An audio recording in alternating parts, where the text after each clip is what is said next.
مواقع اور 3 اوقات ہیں، ان اوقات میں بندوں کے اعمال اللہ تعالیٰ کے حضور پیش کیے جاتے ہیں۔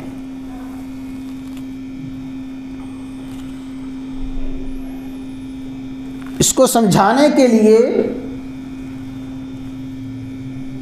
اہل علم نے یوں فرمایا کہ ایک اعمال کی پیشی ہے روزانہ کی بنیاد پہ، ہر روز بندوں کے اعمال اللہ تعالیٰ کے حضور پیش کیے جاتے ہیں، اور ایک اعمال کی پیشی ہے ہفتہ وار بندوں کے اعمال ہر پیر اور ہر جمعرات کو اللہ تعالیٰ کے حضور پیش کیے جاتے ہیں، اور ایک اعمال کی پیشی ہے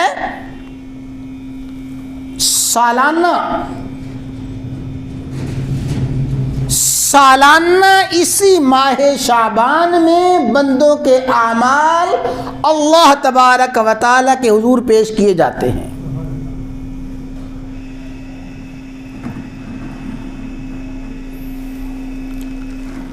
رب العالمین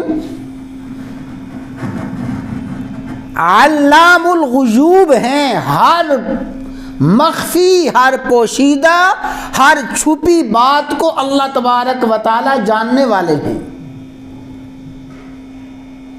رب العالمین علیم بذات الصدور ہیں۔ رب العالمین کی بارگاہ میں بندوں کے اعمال پیش نہ بھی ہوں، اللہ تبارک و تعالی بندوں کے اعمال سے تب بھی باخبر ہیں۔ لیکن اس کی حکمت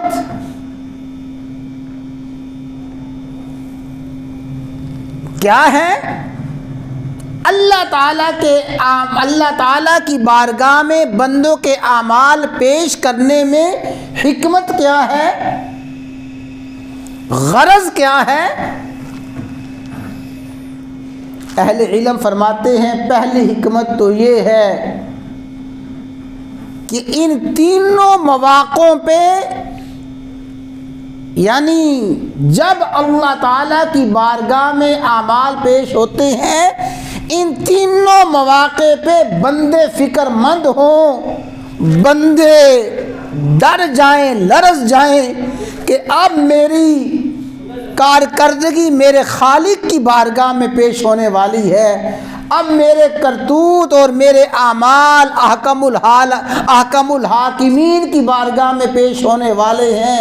ان اوقات میں اور ان ایام میں خصوصاً بندے رب العالمین کی اطاعت فرما برداری میں لگیں، اپنے اعمال، نیک اعمال اللہ تعالیٰ کی بارگاہ میں پیش کریں اور برے اعمال سے بچنے کی ان ایام میں اور ان اوقات میں خصوصی کوشش اور جد و جہد کریں۔